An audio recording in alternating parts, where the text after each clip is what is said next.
Hello, good morning all of you. तो आज हम लोग फार्मास्यूटिकल एथिक्स के बारे में पढ़ेंगे, कोड ऑफ फार्मास्यूटिकल एथिक्स। तो बेसिकली एथिक्स मतलब क्या होता है? एथिक्स मतलब क्या होता है कि कुछ भी चीज जो हमको बताता है कि ये सही है, ये गलत है। कोई भी काम अगर हम कर रहे हैं तो हमारा एथिक्स कहता है नहीं, ये काम नहीं करना चाहिए क्योंकि ये गलत है, तो उसी को हम लोग एथिक्स कहते हैं। तो certain type of pharmaceutical ethics हैं जो फ्रेम्ड किए गए हैं पीसीआई के द्वारा, फार्मेसी काउंसिल ऑफ इंडिया के द्वारा, कि एज अ प्रोफेशन फार्मासिस्ट होने के नाते आपको क्या करना चाहिए, क्या नहीं करना चाहिए, क्या सही है या क्या गलत है। ओके, तो जो भी इसमें पढ़ते हैं, एक तो होता है कानून, कि अगर कानून आपने तोड़ा तो उसमें आपको सजाएं होगी, जैसे ही तोड़ते हैं आप सजा होती है। बट एथिक्स क्या है? वो आपका इनर वॉइस है जो कहता है कि हाँ, कोई भी चीज को डिटरमाइन करें, ये सही है और ये गलत है। ओके, तो फार्मास्यूटिकल एथिक्स क्या है कि जो हम डिटरमाइन कर रहा है कि फार्मास्यूटिकल प्रोफेशंस के रिलेटेड कि ये चीज सही है, ये चीज गलत है, हमको कालाबाजारी नहीं करना चाहिए, ये चीज गलत है, हमको सही दवाइयां बेचनी चाहिए, दैट इज गुड डिटरमिनेशन। तो these all things are called ethics. Okay, अब ये कोड ऑफ फार्मास्यूटिकल एथिक्स क्या है? तो ये हमारा कोड ऑफ फार्मास्यूटिकल एथिक्स जो है, सर्टेन टाइप ऑफ एथिक्स बनाए गए हैं। जो कौन बनाया है? पीसीआई ने, फार्मेसी काउंसिल ऑफ इंडिया ने बनाए हैं, कि उस एक चीज में रहते हुए अगर वो फार्मासिस्ट है तो उसको क्या चीज कंडक्ट करना चाहिए, क्या उसके लिए सही है, क्या एक गलत है। क्योंकि ये जो हमारा प्रोफेशन है फार्मेसी का, ये काफी नोबेल प्रोफेशन है।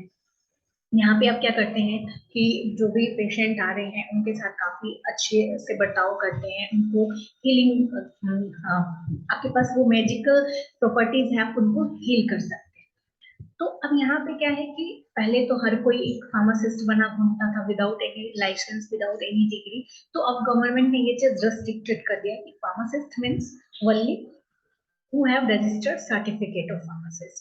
तो अब उनका रजिस्टर फार्मासिस्ट होना चाहिए। फार्मेसी एक्ट 1948 के तहत तब डिप्लोमा कोर्सेज शुरू हो गया कि एक मिनिमम क्वालिफिकेशन होना चाहिए, फिर इतना घंटे का 500 आवर्स का ट्रेनिंग होना चाहिए। देन आफ्टर आपको फिर अभी न्यू एग्जिट एग्जाम लगेगा, एग्जिट एग्जाम में पास करने के बाद आपको सर्टिफिकेट मिलेगी, then you are a registered pharmacist. तो अब ये तो चीज ठीक है, ये तो बनने का है, लेकिन आपके एथिक्स क्या होते हैं? तो according to PCI, Indian pharmacist के लिए 4 तरह का एथिक्स बताया गया है। अब ये क्या क्या बताया गया है? तो फार्मासिस्ट का उसके जॉब के रिलेशंस में क्या एथिक्स होने चाहिए, उसके ट्रेड व्यापार के दृष्टि से क्या होनी चाहिए, उसके मेडिकल प्रोफेशंस में है तो वहां पे क्या होना चाहिए, या कोई भी चीज कर रहा है तो उसमें क्या होना चाहिए। ठीक है, तो 4 हमको फ्रेम करके दिया गया है। तो यही क्वेश्चन आते हैं आपको डायरेक्ट एग्जाम में, जो क्वेश्चन आएंगे वो आएंगे कि write about the ethics of pharmacist in relation to his job, या in relation to his trade, in relation to his medical profession. तो ऐसे क्वेश्चंस लगभग एग्जाम में आते हैं, तो आपको लिखना पड़ेगा ये सारे पॉइंट वाइज। तो पॉइंट वाइज दिया गया है हमारे नोट्स में, तो वहां से आप लिख सकते हैं। तो थोड़ा हम जान लें कि क्या है। तो पहला है कि in relation to his job, job में क्या होनी चाहिए। तो पहला, फार्मास्यूटिकल सर्विसेज। तो एज ए फार्मासिस्ट आपका काम क्या है? फार्मासिस्ट होना। तो आपका जो प्रीमिसेस है, आपका जो दुकान है, वो रजिस्टर्ड होना चाहिए। पहला तो ये गवर्नमेंट के हिसाब से रजिस्टर्ड होना चाहिए। इमरजेंसी दवाइयाँ, ओटीसी दवाइयाँ, जो भी आपका कॉमन दवाइयाँ है, वो इंस्टेंट आपको पेशेंट्स को देना पड़ेगा। तो ये होना चाहिए। इमरजेंसी ऑक्सीजन सप्लाई हो या कोई भी टाइप का इमरजेंसी मेडिसिन हो, तो ये सब देना पड़ेगा। नेक्स्ट है कि आप जो फार्मेसी कंडक्ट कर रहे हैं वो, तो जो कंडक्ट कर रहे हैं किसी को, जो प्रिस्क्रिप्शन आप लिए उसको देने के लिए, तो उसमें वैसा ऐसा नहीं कि कुछ डॉक्टर का हैंडराइटिंग वैसे ही बहुत खराब होता है, पहले से प्रचलित है खराब हैंडराइटिंग के कारण, तो आपने उसको कुछ और पढ़ लिया हो, क्योंकि बहुत सारे एक जैसा नेमिंग का रहता है। तो उस एक केसेस में क्या कर सकते हैं कि एक्सीडेंटल कॉन्टामिनेशन नहीं हो, आजकल प्रिपरेशन तो हालांकि होता नहीं है, तो आप ये गलती ना करें, एरर ना करें, कैसा कि दवाई कोई चीज और का मांगा है और आपने विदाउट क्रॉस चेक की कुछ और का दवाइयां दे दी हैं, या बातों में लग के कुछ और दवाइयां दे दी हैं। तो जो कंडक्ट ऑफ फार्मेसी है वो एरर फ्री होना चाहिए, उसमें कोई एरर नहीं होना चाहिए, क्योंकि एक आपकी एक गलती दूसरों की जान ले सकती है, चाहे दवाई के डोजेज हो या दवाई हो कोई भी। नेक्स्ट है हमारा कि हैंडलिंग ऑफ प्रिस्क्रिप्शन। तो ये मोस्ट इम्पोर्टेंट पार्ट है कि एज अ फार्मासिस्ट आप जो प्रिस्क्रिप्शन हैंडल कर रहे हो वो बहुत कामली करें। ऐसा नहीं कि उसको जैसे ही आपने उसका चिट्ठा पढ़ा, प्रिस्क्रिप्शन पढ़ा, आप फ्राइटेड हो गए कि अरे आपको कैंसर है, आप तो मर जाएंगे, क्या करेंगे दवाई में। इस टाइप की चीजें नहीं होनी चाहिए, एंजाइटी को आपको कंट्रोल करना होगा।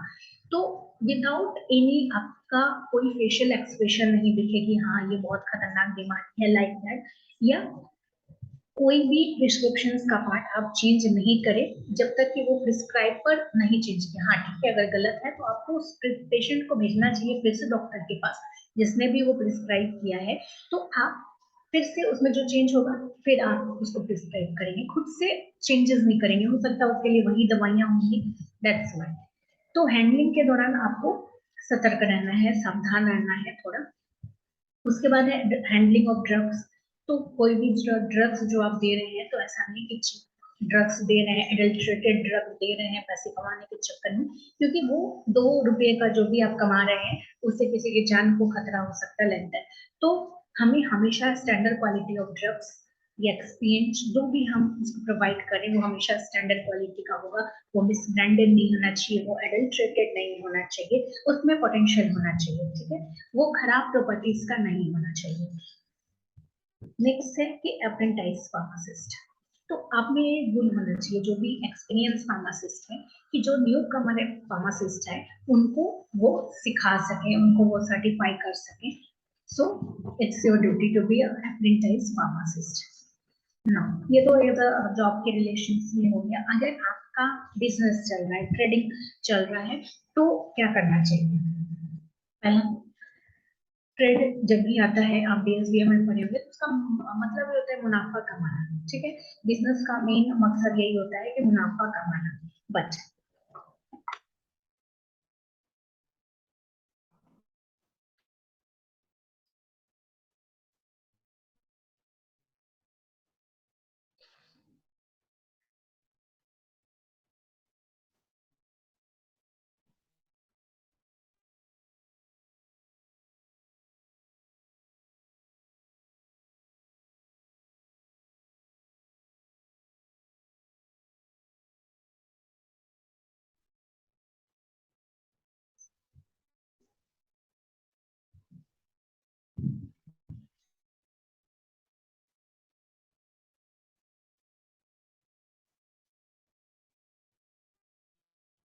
तो फार्मासिस्ट का रिलेशन उसके व्यापार में क्या होना चाहिए ये हम जानेंगे।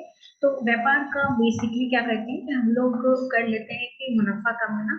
बट यहाँ पे क्या है कि यहाँ पे आप मुनाफा कमाइए, ऑब्वियस मुनाफा कमाइए, बिजनेस आपने इसलिए किया है, बट प्राइस स्ट्रक्चर फेयर होना चाहिए, क्वालिटी के हिसाब से होना चाहिए, क्वांटिटी के हिसाब से होना चाहिए। ऐसा नहीं कि फेयर को उस हिसाब से रखने के लिए आप मिस ब्रांडेड ड्रग बेच रहे हैं, एडल्ट्रेटेड ड्रग बेच रहे हैं, तो क्वालिटी में कंपैरिजन नहीं करना चाहिए, प्राइस में कंपैरिजन नहीं करना चाहिए। अभी क्या हुआ था कि ड्यूरिंग कोरोना कि एक सिंपल पैरासीटामोल का भी प्राइसेस काफी ज्यादा हाइक हो गया, उस पे एमआरपी कुछ और लिखा है बट दुकान वालों ने बहुत ज्यादा किया, but this is not ethics, ये एथिक्स नहीं है।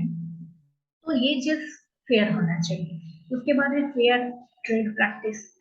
तो अब आपके साथ कोई ना कोई बिजनेस करने वाला तो होगा ही, ऑब्वियस। आपका बिजनेस या आपके बगल वाले का भी सेम बिजनेस हो सकता है, तो ऐसा नहीं कि उसके साथ आप कुछ अलग करें, किसी और का लेवल आप चुरा के ले आए, किसी और के दुकान का नाम आप चुरा के ले आए, किसी और का ट्रेडमार्क पे आप अपना दुकान चला रहे हो, तो ऐसा इमिटेशन नहीं करना है, ऐसा कॉपिंग नहीं करना है, अपना फेयर प्रैक्टिस रखना है, दूसरों के साथ इस टाइप नहीं करना है, या दूसरा कोई और प्रिस्क्रिप्शन लेके आया दूसरा दुकान में जाने के लिए, आपने उसको अपनी दुकान से ले लिया, तो इस टाइप का जो भी अनफेयर चीज कर रहे हैं वो नहीं करना चाहिए। उसके बाद जहां से भी आप ड्रग्स खरीद रहे हैं वो कोई एक रेप्यूटेबल सोर्स से होना चाहिए, कोई एक जेन्युइन सोर्स से होना चाहिए। ऐसा नहीं कि पैसे कम के चक्कर में आप कहीं भी मिस ब्रांडेड ड्रग्स ले रहे हैं, एडल्ट्रेटेड ड्रग्स ले रहे हैं, तो ये नहीं करना चाहिए। उसके बाद है कि एडवर्टाइजिंग और डिस्प्ले। तो जो भी चीज एडवर्टाइज कर रहे हैं, तो वो अकॉर्डिंग टू आपका तो एक्ट के हिसाब से होना चाहिए। एडवर्टीजमेंट के लिए एक्ट होता है ऑब्जेक्शनेबल एडवर्टीजमेंट एक्ट, जो आगे चल के हम पढ़ेंगे। तो जो भी चीज आप डिस्प्ले कर रहे हैं वो थोड़ी डिग्निफाइड स्टाइल में होना चाहिए, ऑब्वियस। उसके बाद मेडिकल प्रोफेशंस में है तो क्या करना चाहिए, तो पहला लिमिटेशन ऑफ प्रोफेशनल एक्टिविटी आपका। अगर हम मेडिकल में मान लीजिए कोई हॉस्पिटल फार्मासी है, फार्मासिस्ट है, तो उस हिसाब से उसका जो काम है एज अ फार्मासिस्ट वही करना चाहिए। ऐसा नहीं कि वो डॉक्टर वाला काम कर, ऑपरेशन करना शुरू कर दिया, डायग्नोसिस करना शुरू कर दिया, नहीं कर सकता। वो प्रिस्क्राइब करना शुरू कर दिया, ऐसा नहीं कर सकता, क्योंकि इंडिया में प्रिस्क्रिप्शंस का अभी डॉक्टर्स को मिला हुआ है, प्रिस्क्रिप्शंस का काम अभी फार्मासिस्ट को नहीं मिला हुआ है, तो ये काम नहीं करना चाहिए। हाँ, ये कर सकते हैं कि डॉक्टर नहीं है तो उसको फर्स्ट एड आप दीजिए, फर्स्ट एड देना आपकी काम है तो फर्स्ट एड दीजिए। इन केस ऑफ एक्सीडेंट है, इमरजेंसी है, तो आप जाइए, बेशक जाइए, बट कोई काम नहीं कर सकते हैं। ओके, नेक्स्ट है कि क्लेंडस्टाइन अरेंजमेंट, ये सबसे ज्यादा होता है। इसमें क्या होता है कि फार्मासिस्ट जो है एक सीक्रेट अरेंजमेंट कर लेता है दुकान से, कोई भी डॉक्टर से जाके कि आप अपने पेशेंट को मेरे यहाँ दीजिए और हम आपको कुछ पैसे देंगे या कुछ एडवांटेज देंगे, आपका टोटल काम हमारे यहाँ होगा। इस टाइप का कुछ अरेंजमेंट कर लेते हैं सीक्रेटली, तो ये नहीं होना चाहिए। ओके, तो डॉक्टर भी आजकल के देखिए एक्सरे कराना हो तो वो भेज देंगे, ये एक्सरे वाले दवाई लेना है तो ये इस दुकान से, तो इस टाइप से अरेंजमेंट नहीं करना है, ठीक है। ये हमारे एथिक्स के विरोध में। उसके बाद है लेजन विद पब्लिक। तो फार्मासिस्ट सबसे ज्यादा जो ओपनली क्लियर रहता है वो पीपल के साथ रहता है, तो उसमें हमारा एक प्रॉपर लिंक बनना चाहिए। वहां पे आपके पास उतना नॉलेज होना चाहिए कि जैसे भी कोरोना है तो उस हिसाब से आपको पूरा नॉलेज उस पेशेंट को देना पड़ता है। तो अब ये नॉलेज कहाँ से है, आपको पब्लिकेशन से लेना पड़ेगा, जर्नल से लेना पड़ेगा, बुक से लेना पड़ेगा, लाइक दैट। नेक्स्ट है कि उसके प्रोफेशंस में क्या होना चाहिए, फार्मासिस्ट का एथिक्स। तो प्रोफेशनल विजिलेंस, तो इसका मतलब क्या है कि एक विजिलेंस रखें आप। इसका बेसिकली क्या मतलब है कि आप खुद भी लॉ से अबाइड रहें, साथ में जो भी फार्मासिस्ट है उसको भी लॉ से अबाइड रखें, कोई भी चीज गलत नहीं होने दे, हमेशा कानून के दायरे में रह के काम करें। This is our ethics. दूसरा है कि हमारा कोई भी ऑर्गेनाइजेशन है, डिफरेंट टाइप ऑफ ऑर्गेनाइजेशन है, तो वहां पे हम खुल के भाग करें, जैसे ब्लड बैंक है चाहे जो भी है, उस पे हम खुल के काम करें। प्रोफेशन फार्मासिस्ट का जो भी काम है, जो भी डेकोरम है, जो भी प्रोप्राइटी है, उसको हम नीचे ना लेके जाए, उसको हम बदनाम ना करें, तो ये हमारा एथिक्स है। उसके बाद आता है ओथ। तो ये जो फार्मासिस्ट बनने के समय लिया जाता है एक प्रण, ओथ, तो ये है जो आपको याद करना पड़ेगा कि वो क्या क्या करेगा। ये टोटल एक ओथ है, बेसिकली एग्जाम में लिखने आता है, बेसिकली फॉर बी फार्म्स की फार्मासिस्ट का ओथ लिखिए, तो ओथ याद करना पड़ता है, ठीक है, ये ओथ है।